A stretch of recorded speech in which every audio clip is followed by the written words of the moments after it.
Ang susunod naman po natin gagawin ay punta po tayo sa ating apps po sa Shopee para po makapaghanap po tayo ng products na i-post po natin sa ating Facebook. Click lang po natin ang Shopee. Ayan po. So, nandito na po tayo ngayon sa dashboard po ni Shopee. Ang susunod natin gagawin po ay i-type po natin dito sa bandang itaas yung gusto po natin na products na i-post po natin sa ating account po sa Facebook. Like for example, i-type ko dito ang mini fan rechargeable.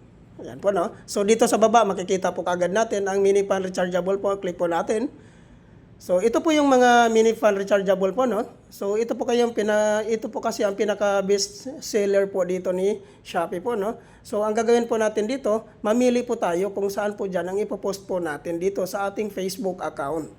Yan po, no? So, ito po, guys, ito po yung napili ko dito na products po. Click lang po natin itong itong products na ito. Ayan.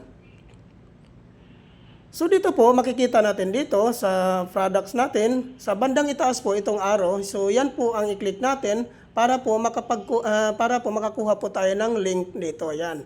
So pag-click po doon sa arrow sa taas, dito sa baba makikita natin ang copy link. So yan po ang i-click natin para makopy na po natin. So ayan po. Ngayon, ang susunod natin gagawin ay kailangan nating i-back po ito. Yan, back po natin yan. Ayan.